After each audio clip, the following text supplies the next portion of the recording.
Je n'oublierai jamais le jour où je suis entrée chez Pinnacle Enterprises avec ma serpillière et mon seau. Juste un autre matin dans mon uniforme bleu marine. Je m'appelle Clara Thompson. J'ai 48 ans et pendant 15 ans, j'ai été la femme de ménage que personne n'a vue. Les cadres, dans leurs costumes de luxe, se sont précipités devant moi, leurs chaussures brillantes claquant sur le sol en marbre de ce gratte-ciel de Chicago. Pour eux, j'étais invisible, jusqu'à ce que je ne le sois plus. Tout a commencé par un café renversé et un rire cruel du PDG Victor Lang qui a résonné dans les couloirs. C'est à ce moment-là que j'ai décidé qu'il s'était moqué de moi pour la dernière fois. D'où regardez-vous ça? Mettez votre ville dans les commentaires. J'aimerais savoir. Chaque soir, je poussais mon chariot à travers ces bureaux vides. La ligne d'horizon de la ville brillait à l'extérieur des fenêtres géantes. Le bureau d'angle de Victor était le pire. Des papiers éparpillés, des tasses de café partout, comme s'il était le propriétaire des lieux. Eh bien, il agissait comme s'il l'était. Je l'entendais aboyer des ordres pendant la journée, licencier des gens sans arrière-pensée, rire avec ses copains à propos de la réduction des effectifs. Une fois, je l'ai surpris en train de déchiqueter des papiers, des trucs financiers qu'il ne voulait pas que quiconque voie. Je n'ai pas dit un mot, j'ai juste continué à frotter. Mais je regardais, toujours en train de regarder. Que feriez-vous si vous voyiez quelque chose de louche comme ça? Un mardi, c'est devenu personnel.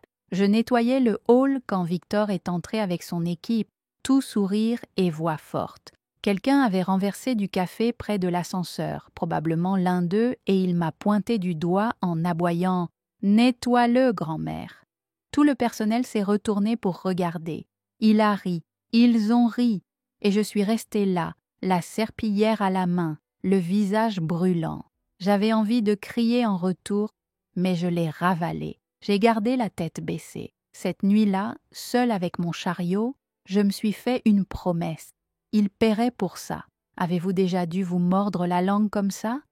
Je n'ai pas toujours été juste une femme de ménage. Il y a 15 ans, mon oncle, qui, un gros investisseur, est décédé et m'a laissé quelque chose que personne ne savait. Des actions de Pinnacle Enterprise. J'aurais pu encaisser beaucoup d'entre elles, mais je suis restée à nettoyer les sols en regardant Victor transformer l'entreprise en son terrain de jeu personnel.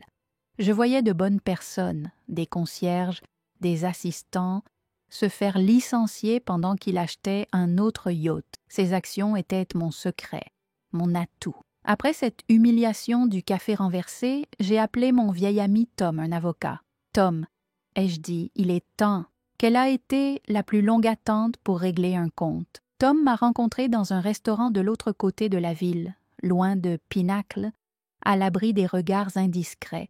Sur des frites grasses, j'ai tout renversé. Les licenciements de Victor, les papiers déchiquetés, la façon dont il nous traitait comme de la merde. Tom s'est penché, les yeux perçants. « Clara, tu es l'actionnaire majoritaire. Tu as le pouvoir de mettre fin à ça. » J'avais pris des photos de ces papiers en cachette avec mon téléphone, les fourrant dans mon chariot, des preuves, des vrais, des chiffres qui ne collaient pas, des emails sur des coupes illégales. Tom a souri. On le frappe fort à l'Assemblée des actionnaires. J'ai hoché la tête, mon cœur battait la chamade. As-tu déjà surpris quelqu'un en train de faire quelque chose qu'il pensait pouvoir faire impunément? L'Assemblée des actionnaires était dans une semaine, et j'ai gardé la tête baissée en passant la serpillière comme si de rien n'était. Victor se pavanait en se vantant de profits records pendant que j'époussetais son bureau. Mon téléphone vibrait avec les textos de Tom. Les preuves sont hermétiques. Je me glissais dans la salle de photocopie tard le soir, imprimant des emails que j'avais pêchés dans la poubelle.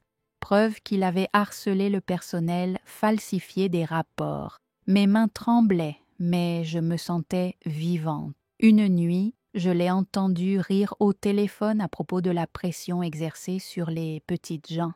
J'ai souri intérieurement. Il n'avait aucune idée de ce qui allait arriver. Quelle est la chose la plus sournoise que vous ayez jamais faite? La nuit avant la réunion, je n'arrivais pas à dormir. J'étais assise dans mon petit appartement à regarder la pile de papier que Tom avait organisée. Chaque mensonge que Victor avait raconté, chaque dollar qu'il nous avait volé, disposé noir sur blanc. Mon uniforme était accroché à la chaise et sentait encore l'eau de Javel. J'entrerais demain, serpillière à la main, et il rirait jusqu'à ce qu'il ne rit plus. J'ai pensé à mon oncle, à la façon dont il m'avait fait confiance avec ses actions. Ce n'était pas seulement pour moi, c'était pour chaque concierge, chaque assistant qu'il avait écrasé. Je me suis murmuré que demain, Victor avait fait ce qui vous empêche de dormir la nuit quand vous êtes sur le point de faire un grand pas. Le matin de l'Assemblée générale des actionnaires, je suis entrée dans Pinnacle, comme toujours, la tête basse, la salle de réunion bourdonnait, des costumes partout. Victor en bout de table, souriant comme un roi. J'ai attendu dans le couloir, serrant mon chariot jusqu'à ce que Tom envoie un texto. J'ai poussé les portes, toujours en uniforme, et toutes les têtes se sont tournées. Victor a grogné. « Qu'est-ce qu'elle fait ici ?» Il a aboyé en me faisant signe de partir. J'ai pris une grande inspiration, je me suis avancée et j'ai dit que je ne suis pas seulement la femme de ménage. « Victor, je suis propriétaire de cette entreprise. » La pièce est devenue silencieuse. Avez-vous déjà vu le visage de quelqu'un? Laissez tomber comme ça.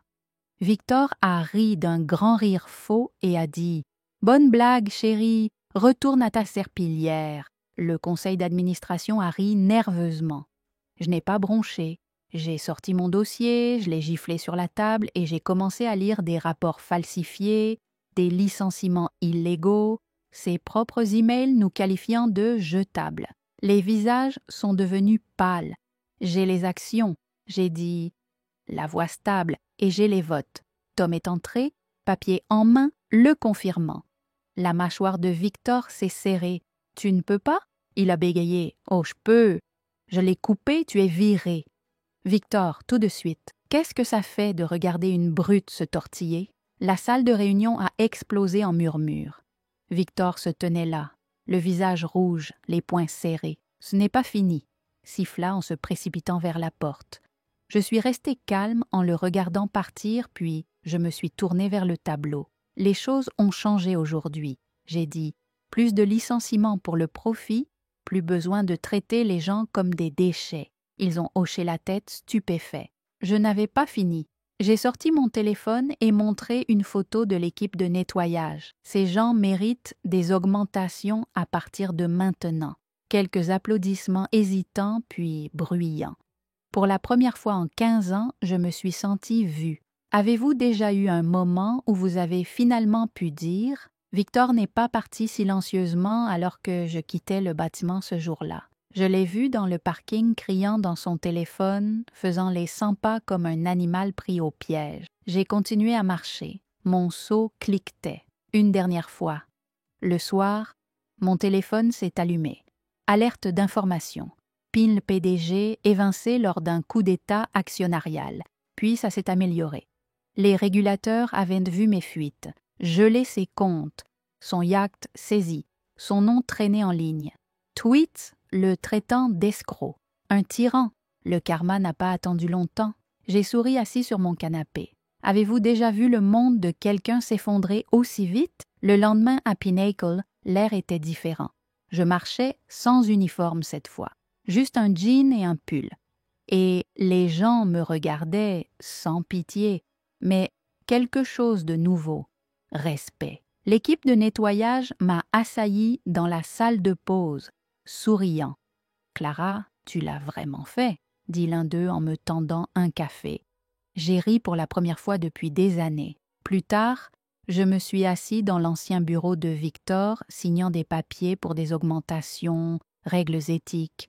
La vue était la même, mais c'était la mienne maintenant, je n'étais plus invisible. Qu'est-ce que ça fait d'être enfin vue après avoir été ignorée? La nouvelle s'est répandue vite. À midi, ma boîte de réception était inondée. Journalistes voulant des interviews.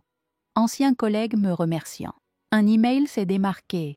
un concierge avec qui j'avais travaillé il y a des années, renvoyé par Victor pour avoir demandé un congé de maladie. Tu nous as rendu notre dignité. Il a écrit.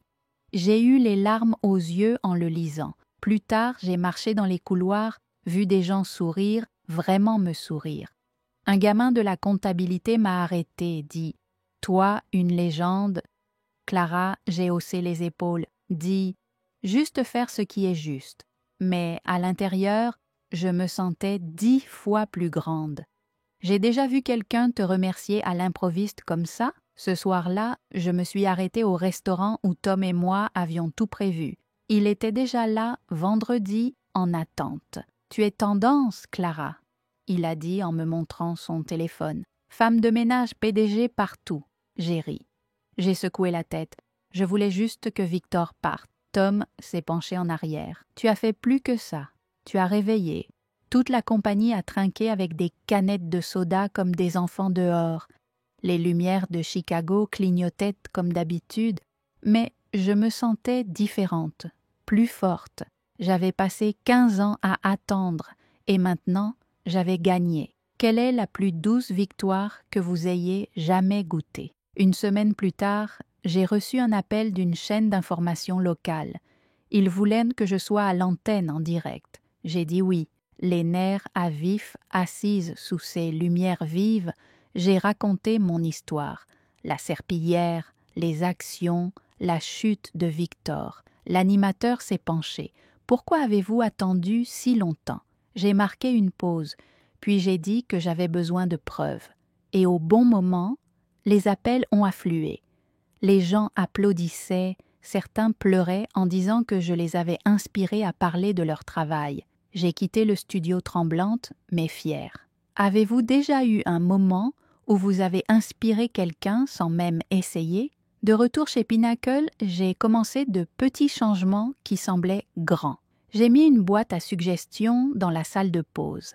La première note disait plus de café. J'ai ri. J'ai commandé une machine supplémentaire, puis j'ai rencontré l'équipe de nettoyage. Leurs besoins, de meilleures heures, des gants qui ne se sont pas déchirés. Un gars, Miguel, m'a pris à part. « Mon enfant t'a vu à la télé?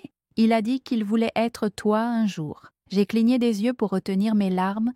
Je lui ai dit « Dis-lui d'être meilleur que moi. » J'ai réalisé que ce n'était plus seulement une question de Victor. Quel serait le petit changement que tu ferais si tu dirigeais les choses? Victor n'a pas disparu discrètement.